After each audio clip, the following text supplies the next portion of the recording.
రాష్ట్రంలో రైతుల పట్ల ముఖ్యమంత్రి చంద్రబాబు నాయుడు చాలా నిరంకుశత్వంతో వ్యవహరిస్తున్నారని వైఎస్ఆర్ కాంగ్రెస్ పార్టీ అధ్యక్షుడు ప్రతిపక్ష నేత వైఎస్ జగన్మోహన్ రెడ్డి ఆగ్రహం వ్యక్తం చేశారు.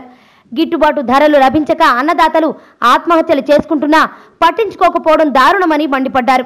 రైతుల కష్టాలు, పంటలకు గిట్టుబాటు ధరలు లభించకపోవడంపై శాసనసభలో చర్చించేందుకు అధికార పక్షం నిరాకరించడం పట్ల జగన్ తీవ్ర అభ్యంతరం వ్యక్తం చేశారు. మంగళవారం వెలగపూడిలో అసెంబ్లీ నిరవధికంగా వాయిదా పడిన అనంతరం వైఎస్ జగన్ తన ఛాంబర్లో విలేకరులతో మాట్లాడారు.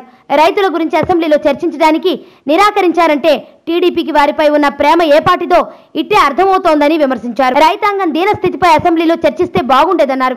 జగన్ ఇంకా ఏం చెప్పారంటే, ముఖ్యమంత్రి తన కోర్ డాష్ బోర్డులో పేర్కొన్న వివరాల ప్రకారం మే 14వ తేదీ నాటికి 2,37,49,199 రూపాయల మేరకు మాత్రమే మిర్చిని రైతుల నుంచి ప్రభుత్వం కొనుగోలు చేసింది.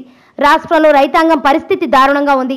పంటలకు గిట్టుబాటు ధరలు లేవు. మిర్చి క్వింటాల్ కేవలం 800 రూపాయల నుంచి 4,000 రూపాయలకు అమ్ముడవుతోంది. అన్ని పంటల పరిస్థితి ఇలాగే ఉంది. రైతులు ఆత్మహత్యలు చేసుకుంటున్నారు. ఇది చాలదన్నట్లు మరోవైపు ప్రభుత్వం మిర్చి యార్డును మూసివేసింది. ఈ రోజు నుంచి యార్డుకు సెలవులు ఇచ్చారు. జూన్ 4వ తేదీ వరకు మూసేస్తారట. రాష్ట్రంలో రుతుపవనాలు తొందరగా ప్రవేశిస్తున్నాయని స్కైమేట్, ఐఎండి వంటి వాతావరణ సంస్థలు అంచనాలు వేస్తున్నాయి. ఒక్కసారి అవి వచ్చాయంటే ఈ సమస్య సమసిపోతుందని, అప్పటి వరకు కొనుగోలు ఆపాలని ప్రభుత్వం ప్రయత్నిస్తోంది. రైతులు సమస్యల వలయంలో ఉంటే మిర్చి యార్డును ఎవరైనా మూసేస్తారా? చంద్రబాబు మాత్రమే ఆ పని చేస్తారు. ఆయన రైతు వ్యతిరేకి కాబట్టే ఇలా చేస్తున్నారు. 5,000 కోట్ల రూపాయలతో ధరల స్థిరీకరణ నిధిని ఏర్పాటు చేస్తానని ఎన్నికల సమయంలో చెప్పిన చంద్రబాబు ఇప్పుడు రైతులకు వెన్నుపోటు పొడిచారు. 87,612 కోట్ల రూపాయల మేరకు ఉన్న వ్యవసాయ రుణాలన్నింటినీ బేషరతుగా మాఫీ చేస్తానని, బ్యాంకుల్లో పెట్టిన బంగారాన్ని ఇంటికి తెప్పిస్తానని చెప్పి మోసం చేశారు. ఈ రోజు మేము అసెంబ్లీని స్తంభింపజేశాం. జీఎస్టీ బిల్లుకు మేము వ్యతిరేకం కానే కాదని నిన్ననే ప్రకటించాం. ఈ బిల్లును ఆమోదించడం అనేది 2 నిమిషాల ప్రక్రియ మాత్రమే. బిల్లు ఆమోదం పొందగానే రైతుల సమస్యలపై చర్చించి ఉండాల్సింది. మా వాళ్ళు బీఏసీ సమావేశంలోనూ ఇదే మొత్తుకుని మరీ చెప్పినా ప్రభుత్వం వినిపించుకోలేదు. 5,000 కోట్ల రూపాయలతో ధరల స్థిరీకరణ నిధిని వెంటనే ఏర్పాటు చేసి రైతులకు గిట్టుబాటు ధర చెల్లించి పంటలను కొనండి అంటే పట్టించుకునే పరిస్థితి లేదు. సభలో జీఎస్టీ బిల్లును ఆమోదించారు. రైతుల కష్టాలను విస్మరించారు. మిర్చికి కేంద్రం ఇస్తున్న 5,000 రూపాయలు వద్దని రాష్ట్ర ప్రభుత్వం ఎందుకు అంటోందంటే ఆ నిధులను ఇంకొక దానికి మళ్లించుకోవచ్చని చూస్తోంది. ఇన్పుట్ సబ్సిడీ, ఇన్సూరెన్స్ వంటి వాటిలో అలాగే జరిగింది. కేంద్ర ప్రభుత్వం ఇచ్చే డబ్బును వాళ్ళు తీసుకుంటున్నారు. ఆ తర్వాత ఇతర అవసరాలకు మళ్లించుకుంటున్నారు. 2013-14లో కేంద్రం ఇచ్చిన 1,600 కోట్ల రూపాయలు ఏమయ్యాయి? రాష్ట్రంలో రైతుల నుంచి మిర్చిని క్వింటాలకు 8,000 రూపాయలు ఇచ్చి రాష్ట్ర ప్రభుత్వం కొనుగోలు చేయడం ప్రారంభిస్తే ఆ తర్వాత ఒక వ్యాపారి వచ్చి తాను 9,000 రూపాయలు ఇస్తానంటాడు. ఇంకొకరు 10,000 రూపాయలు ఇస్తానంటారు. ఇలా పోటీ పెరుగుతుంది. రైతులకు మేలు జరుగుతుంది.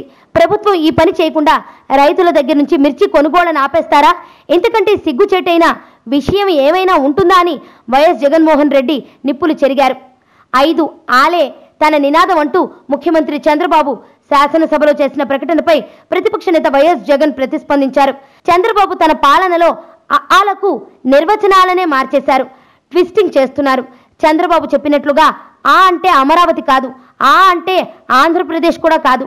ఆయన పాలనలో ఆ అంటే అవినీతి, ఆ అంటే ఆత్మహత్యలు, ఇంకా ఆ అంటే అరాచకత్వం, అబద్ధాలు, అసత్యాలు, ఆ అంటే ఆకలి చావులు, ఇలా 1-2 కాదు. చంద్రబాబు పాలన అంతా అస్తవ్యస్తమే అని జగన్ విమర్శించారు. ఆత్మహత్య చేసుకున్న రైతు కుటుంబానికి వైఎస్ జగన్ భరోసా. రాష్ట్రంలో రైతుల పరిస్థితి దారుణంగా ఉంది. వ్యవసాయం చేస్తే అప్పులే మిగులుతున్నాయి. పెద్ద దిక్కును కోల్పోయి మీ కుటుంబం అన్యాయమైపోయింది. ప్రభుత్వం పట్టించుకోవడం లేదు. అధైర్యపడద్దు.